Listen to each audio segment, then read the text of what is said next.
매일 똑같은 엑셀 시트, 비슷한 회의에 지쳐서 뭔가 새로운 걸 배우고 싶다. 이런 생각 다들 하시잖아요. 그쵸? 근데 막상 퇴근하면 너무 지쳐서 그냥 유튜브만 보게 되고요. 정말 많은 분들이 공감하실 거예요. 그러다 문득 채용 공고 같은 걸 보면 AI, 데이터 분석, 이런 낯선 단어들만 보이고 요즘 이게 대세라는데 내가 지금 시작해서 할 수 있을까? 하다가 그냥 마음 접었던 경험 다들 있으시죠? 배우고 성장하고 싶은 마음은 정말 굴뚝 같은데 시간도 없고 특히 수십 수백만 원 하는 학원비를 생각하면 선뜻 용기가 안 나죠. 맞아요. 바로 그 비용이라는 장벽. 네, 바로 그 가장 현실적인 장벽을 허물어주기 위해서 저희가 오늘 여러분이 보내주신 자료들을 가지고 왔습니다.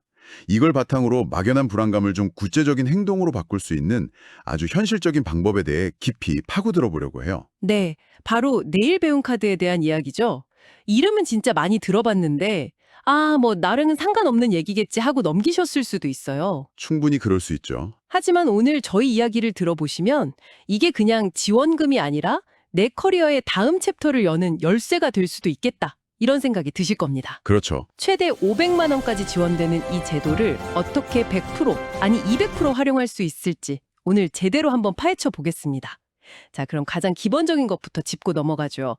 내일 배움 카드. 사실 저는 이 자료들을 보기 전까지는 실업자나 취업 준비생들만 쓰는 카드라고 막연하게 생각했거든요. 그게 바로 가장 큰 오해 중 하나예요. 그런가요? 네. 물론 취업을 준비하는 분들에게 정말 큰 힘이 되는 제도지만 이 제도의 핵심 철학은 국민 평생 직업 능력 개발이거든요. 평생 직업 능력 개발이요. 네. 즉, 특정 시기만이 아니라 생애 전반에 걸쳐서 누구나 계속 배우고 성장할 수 있도록 국가가 돕겠다는 거예요. 그래서 자료를 보면 이직을 준비하는 직장인, 또 육아 때문에 경력이 잠시 멈춘 분들, 경력 단절된 분들도요? 네, 심지어 은퇴 후에 제2의 인생을 준비하는 중장년층까지. 사실상 대한민국 국민 대부분이 혜택을 받을 수 있도록 문이 활짝 열려 있어요. 와, 국민 대부분이라는 말이 확 와닿네요. 그럼 가장 궁금한 부분, 바로 돈 문제인데요. 그렇죠. 제일 중요하죠. 지원 금액이 1인당 300만 원, 특정 조건에서는 최대 500만 원까지. 근데 솔직히 이게 좀 비현실적으로 들리기도 하거든요. 네, 맞아요. 좋은 강의, 인기 있는 AI나 코딩 강의는 어차피 내 돈 많이 내야 하는 거 아니야? 이런 의심이 들 수밖에 없어요. 아주 정확하고 중요한 질문이에요. 최대 500만 원이라는 숫자에만 현혹되면 안 되죠. 여기서 자부담률이라는 개념을 꼭 이해해야 하는데요. 자부담률이요. 네, 말 그대로 본인이 부담해야 하는 비율이에요. 모든 강의가 100% 무료는 아니고요. 과정에 따라 한 15%에서 50% 정도의 자부담금이 발생할 수 있어요. 아하, 그럼 예를 들어 100만 원짜리 강의면 15만 원에서 50만 원은 제가 내야 할 수도 있다는 거군요. 맞아요. 그런데 여기서 정말 흥미로운 지점이 나타나요. 오, 뭔데요? 이 자부담률이 그냥 정해지는 게 아니라 국가의 산업 전략하고 맞물려서 돌아가더라고요. 산업 전략이요? 네, 예를 들어 지금 국가적으로 가장 중요하게 생각하는 디지털 신기술, 즉 인공지능, 빅데이터, 클라우드 같은 분야 있잖아요. 네네. 이런 분야의 특정 훈련 과정은 K-디지털 트레이닝이라고 해서 자부담률이 0%인 경우가 아주 많아요. 잠깐만요. 그럼 가장 비싸고 인기 있는 강의들이 오히려 완전 무료일 수 있다는 건가요? 바로 그겁니다. 보통은 반대여야 할 것 같은데 정말 의외네요. 그렇죠. 이건 국가가 이 분야의 인재는 우리가 책임지고 치우겠다는 강력한 신호를 보내는 거예요. 와, 그러니 돈이 없어서 AI 공부는 못해 라는 말은 접어도 내일 배움 카드 앞에서는 틀린 말이 되는 거죠. 단순히 돈을 지원하는 걸 넘어서서 국가가 어떤 미래를 그리고 있는지 엿볼 수 있는 대목이라 아주 흥미로웠어요. 그 관점에서 보니까 제도가 완전히 다르게 보이네요. 그럼 대체 이 카드로 뭘 배울 수 있는지 본격적으로 교육계의 대형 백화점이라는 그곳을 한번 둘러보죠. 좋습니다. 자료를 보면서 제가 가장 놀랐던 게 바로 배울 수 있는 분야의 스펙트럼이었거든요. 저는 기껏해야 컴퓨터, 용접 이런 걸 생각했는데 상상 이상이었어요. 맞아요.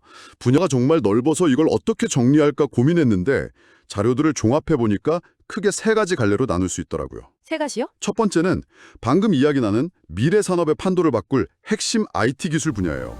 파이썬 프로그래밍, UX, UI 디자인, 데이터 분석 같은 것들이죠. 아, 요즘 제일 잘 나가는 직무들이네요. 네, 이런 분야의 기초부터 심화 과정까지 체계적으로 배울 수 있다는 게 정말 큰 장점이에요. 그렇죠. 특히 자료에 나온 사례가 정말 인상 깊었어요. 40대 후반에 사무직으로 일하시다가 이카드로 6개월짜리 파이썬 데이터 분석 과정을 듣고 IT 스타트업으로 이직에 성공한 분 이야기요. 네, 저도 봤어요. 그냥 이런 사람도 있더더라가 아니라 그분이 어떻게 매일 퇴근하고 3시간씩 공부하고 주말에는 스터디를 했는지 그 구체적인 과정이 담겨 있어서 더 현실적으로 다가왔어요. 바로 그 지점이에요. 그게 이 카드의 첫 번째 가능성, 즉 커리어의 완전한 전환을 보여주는 거죠. 커리어의 전환? 그리고 두 번째 갈래는 현장 밀착형 전문 기술이라고 부를 수 있어요. 예를 들면 용접, 전기, 제과 제빵, 바리스타, 미용, 요양보호사처럼. 아, 기술을 배우면 바로 현장에 쓸 수 있는 것들이요? 맞습니다. 내 갑벌이로 바로 이어질 수 있는 분야들이죠. 이것도 정말 당장 생계와 직결되는 기술들이네요. 경력이 단절되었던 분이 바리스타 자격증 과정을 밟고 처음엔 아르바이트로 시작해서 지금은 작은 동네 카페를 운영하고 있다는 사례도 있었죠. 네, 맞아요. 이런 이야기는 정말 큰 동기부여가 되는 것 같아요. 그렇죠. 그리고 마지막 세 번째 갈래가 어쩌면 가장 의외의 부분일 수 있는데요. 뭘까요? 바로 삶을 풍요롭게 하는 교양 및 취미 분야예요. 외국어, 컴퓨터 활용 능력은 기본이고요. 심리 상담, 드론 조종, 심지어는 캘리그라피 같은 과정까지 있더라고요. 바로 그 부분이에요. 저는 드론 조종을 보고 이것도 된다고 했어요. 저도요. 이건 단순히 취업이나 이직의 관점을 넘어서는 거잖아요. 내 삶의 새로운 즐거움을 찾거나 혹은 부업으로 연결될 수 있는 잠재력을 가진 분야들이고요. 정확합니다. 이 세 가지 갈래를 보고 나니까 내일 배움 카드가 단순히 취업 훈련 카드가 아니라 인생 설계 카드처럼 느껴지더라고요. 오, 좋은 표현이네요. 인생 설계 카드. 내가 커리어의 방향을 틀고 싶은지, 안정적인 기술을 갖고 싶은지, 아니면 새로운 활력을 찾고 싶은지에 따라 얼마든지 다르게 활용할 수 있는 거죠. 그런데 말이죠. 이렇게 듣다 보면 정말 맞는 카드 같고 모든 문제를 해결해 줄 것 같은 환상이 생길 수도 있겠어요? 그렇죠. 하지만 보내주신 자료에는 아주 현실적인 경고의 목소리도 분명히 담겨 있었거든요. 일종의 내일 배움 카드 사용 설명서, 주의사항 편 같은 느낌이었어요. 맞아요. 좋은 제도일수록 막연한 기대를 갖기 쉽죠. 그래서 이걸 더 큰 그림에서 보면 몇 가지 흔한 오해를 반드시 바로잡고 넘어가야 해요. 이걸 제대로 인지하지 못하면 오히려 시간과 에너지를 낭비하는 결과로 이어질 수 있거든요. 첫 번째 오해가 바로 신청만 하면 끝이라는 아니란 생각인 것 같아요. 네, 일단 카드 발급받고 강의 등록했으니 어떻게든 되겠지 하는 마음이요. 그렇죠. 하지만 이건 공짜 점심이 아니에요. 우리의 세금으로 운영되는 만큼 여기에는 분명한 책임과 의무가 따릅니다. 책임과 의무. 가장 중요한 게 바로 출석률 80% 규정이에요. 80%요? 네, 이게 생각보다 꽤 엄격해요. 지각이나 조퇴도 다 체크가 되고요. 만약에 기준을 못 채우거나 중도에 포기하면 페널티가 있어서 나중에 다른 훈련을 들을 때 자부담금이 늘어나는 등 불이익을 받을 수 있어요. 와, 80%면 5일 수업 중에 하루는 꼬박 빠지면 안 된다는 거네요? 그렇죠. 직장 다니면서 저녁 수업을 듣거나 아이 키우면서 시간을 내는 분들께는 정말 보통 각오로는 안 되겠네요. 맞아요. 이건 진짜 진정성을 가지고 임해야 한다는 뜻이죠. 한번 해볼까 하는 가벼운 마음으로 시작했다가는 오히려 기회비용만 날릴 수 있다. 네, 그걸 명심해야 해요. 이건 결심이 필요한 영역이에요. 두 번째 오해도 정말 많은 분들이 공감할 것 같아요. 나는 컴맹이라 AI나 코딩 같은 건 꿈도 못 꿀 거야. 라는 두려움이요. 이건 심리적인 장벽에 가까운데요. 결론부터 말하면 전혀 걱정할 필요가 없어요. 정말요? 네, 자료에 나온 수많은 강의 목록을 분석해보면 왕초보를 위한 파이썬 첫걸음, 코딩 한 번도 안 해본 사람을 위한 웹개발 입문처럼 아예 비전공자나 입문자를 타겟으로 설계된 과정이 정말 많아요. 처분부터 다 알려주는군요. 네, 컴퓨터 전원 켜는 법부터 알려주는 과정도 있고요. 오히려 전문가들만 들을 것 같은 분야일수록 그런 입문 과정이 더 체계적으로 잘 되어 있다는 거죠. 와, 그렇군요. 네, 그런 분야일수록 인재를 처음부터 키워내야 한다는 필요성이 크기 때문이죠.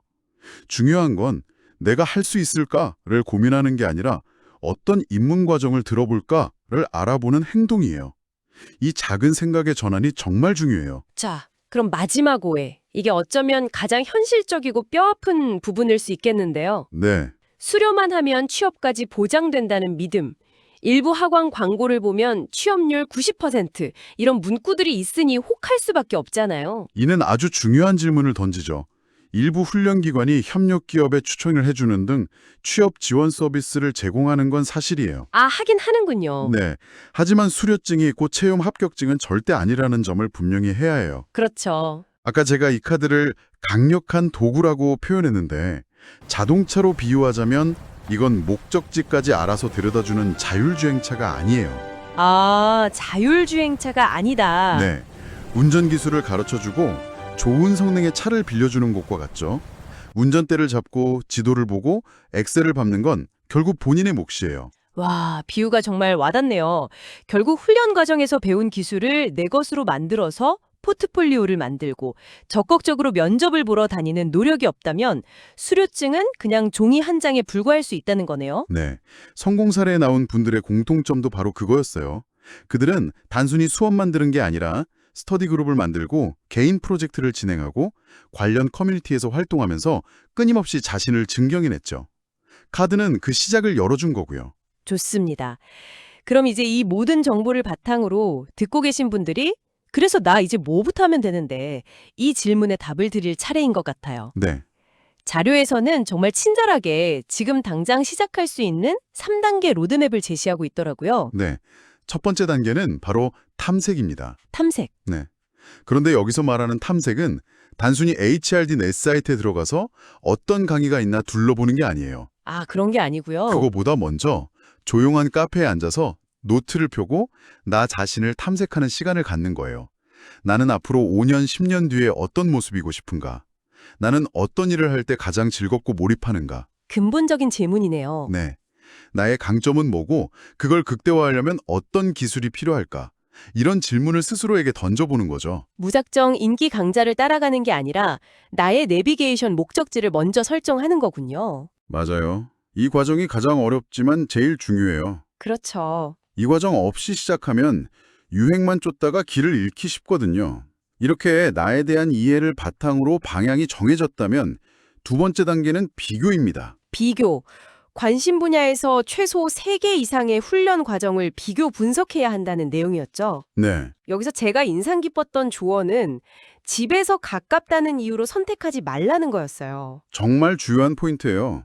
단순히 거리나 가격 같은 표면적인 조건이 아니라 훨씬 더 깊이 파고들어야 해요. 더 깊이요? 네, 수강생들의 후기를 꼼꼼히 읽어보는 게 핵심인데요. 마치 온라인 쇼핑몰에서 비싼 물건 살 때 후기 정독하는 것처럼요. 아, 강사님이 질문을 잘 받아주시는지, 커리큘럼이 체계적인지, 취업 지원은 실질적인 도움이 되는지 같은 구체적인 정보를 얻어야 해요. 강사의 이력이나 샘플 강의를 볼 수 있다면 더 좋고요. 정말 발품, 아니 손품을 파는 과정이 필수적이네요. 이렇게 꼼꼼하게 비교해서 바로 여기다 싶은 과정을 찾았다면 이제 마지막 단계만 남았군요. 네, 마지막 세 번째 단계가 가장 중요하고 또 가장 긴 과정입니다. 뭘까요? 바로 꾸준함입니다. 꾸준함. 훈련 과정에 등록하고 첫 수업에 나가는 순간부터가 진짜 시작이에요. 앞서 말한 칠성열 80%를 지키는 건 기본이고요. 수업 내용을 내 것으로 만들기 위한 별도의 노력이 반드시 필요해요. 어떤 노력이죠? 예습과 복습은 물론이고 동기들과 스터디 그룹을 만들어서 서로 가르쳐주거나 수업에서 배운 걸 활용해서 작은 개인 프로젝트를 진행해 보는 거죠. 결국 오늘 나눈 모든 이야기의 결론이 이 꾸준함이라는 단어로 모이는 것 같아요. 네, 그런 셈이죠. 내일 배움 카드는 성공으로 가는 문을 열어주는 기회를 제공하는 것이지 그 문 너머의 길을 대신 걸어주는 건 아니니까요. 맞습니다. 그 기회를 진짜 내 성공으로 바꾸는 힘은 오직 나의 꾸준함에 달려있다는 점 꼭 기억해야겠습니다.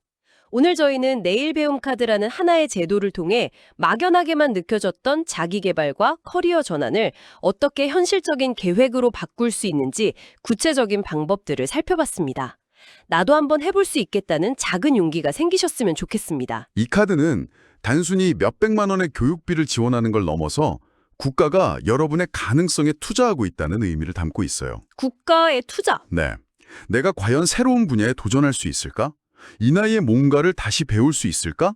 망설였다면 국가가 마련해준 이 든든한 안전망 안에서 한번 스스로를 시험해 볼 수 있는 소중한 기회인 셈이죠. 네, 오늘 이 이야기가 여러분의 인생을 바꿀 수 있는 그 첫걸음을 내딛는데 작은 도움이 되었기를 바랍니다. 네. 마지막으로 늘 그랬듯 생각해 볼 만한 질문을 하나 던져드리고 싶어요. 만약 비용이나 시간 혹은 이걸 배워서 어디에 쓰지 하는 현실적인 제약이 전혀 없다고 상상해 보세요. 단지 직업을 위해서가 아니라 온전히 나 자신의 지적 호기심과 즐거움을 위해 배우고 싶었던 단 하나의 기술이나 지식은 무엇인가요? 그리고 혹시 아나요? 바로 그 순수한 배움이 예상치도 못한 방식으로 여러분의 미래에 새로운 문을 열어줄지요.